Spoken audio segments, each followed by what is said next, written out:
Let's get the party started with some gorgeous Brie appetizers. Brie is the perfect party food because it's so versatile and simple to bake. Today we've got 4 completely different preparations. Our first appetizer is a baked Brie and puff pastry. If you want something super fancy that's also very easy, this is the one. Melty cheese, buttery pastry, you really can't go wrong. Start by laying out a sheet of puff pastry on a lightly floured surface. If it's frozen, let it thaw for about 30 minutes so that it's easier to work with.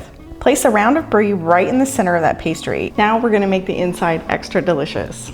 I'm spreading on about 2 tablespoons of brown sugar, 1/4 of a cup of chopped walnuts, and some freshly cracked black pepper. Now fold the puff pastry up and over the Brie. Just bring the edges together and pinch them to seal. It doesn't have to be perfect. The oven is very forgiving. Now grab a baking dish. Something that you can serve this in would be great. I'm just gonna use my cast iron skillet. Normally you'd brush this with egg wash. I don't have an egg, so I'm using milk with a little bit of sugar in it. We're gonna bake this at 375 degrees Fahrenheit for about 20 to 25 minutes until the top is all puffed up and deep golden brown. By the way, you can find all the list of instructions and ingredients for all of our recipes down in the description or on our website, Food Lover's Kitchen, where you'll also find tons of other recipes. And here's the payoff when you cut into it. The Brie is super melty on the inside. Serve this with crackers, sliced baguettes, or apple slices for dipping. If you brought this to a party, people would absolutely hover around it until it disappears. Trust me, I've seen it happen. Our second appetizer is baked Brie with fig jam and nuts. This one looks really elegant, but it's honestly one of the easiest party appetizers you can make. Unwrap the Brie and place it in a small baking dish that's lightly greased. Now we're gonna score the top. Just take a knife and make a light crisscross pattern across the surface. This helps the topping soak into the cheese as it bakes. Spread about 1/4 cup of fig jam over the top of the Brie. Then sprinkle on chopped walnuts or pecans. Either one works great here. Place the Brie into the oven and bake it at 350 degrees Fahrenheit for 15 to 20 minutes. You'll know it's ready when the cheese feels soft and gooey when you gently press the top. Let this cool for about 5 minutes at least. Otherwise, that cheese is basically lava. You can add some thyme on top for garnish. Once you cut into it, the cheese just slowly melts out into the jam and nuts. Put it on the table and it disappears in 5 minutes. Okay, well, that was appetizer number 2.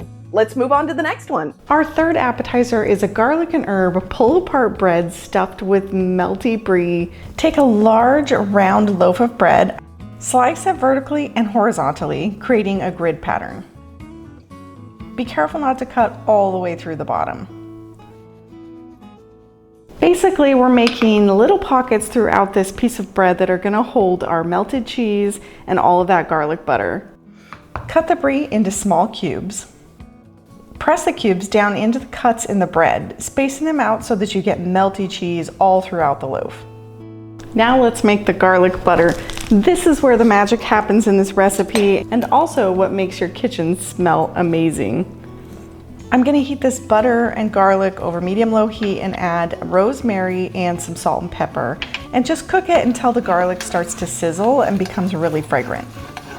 Now slowly pour that garlic butter all over the bread, making sure that it seeps down into all of those little cuts. Wrap the bread loosely in aluminum foil and place it in the oven. Bake it covered on 400 degrees Fahrenheit for 15 minutes so that the cheese melts and everything warms up. Then you can unwrap the foil and bake it for another 10 minutes so that the bread gets nice and crispy. If you want that extra crispy top, switch the oven to broil for the last 2 minutes.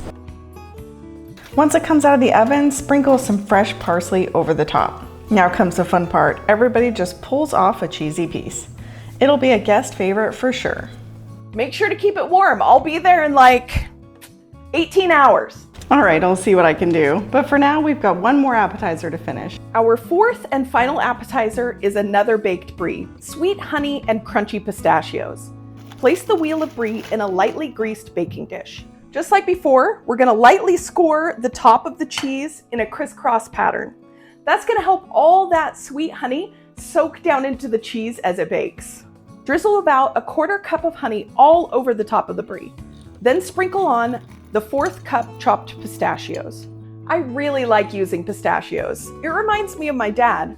in the evenings watching TV cracking open pistachios. But it also adds a really great crunch and some color. Place the brie in the oven and bake for 15 to 20 minutes at 350 degrees Fahrenheit. When it's ready, the cheese will feel soft and gooey if you gently press the top. Let it cool for a few minutes before you serve it so the cheese can thicken slightly. Sprinkle on a little chopped parsley over the top for garnish. Once you break into it, the honey and the cheese start flowing together.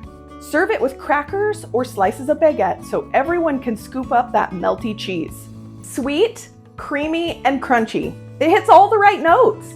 So now you have 4 super fancy appetizers that were actually really easy to make.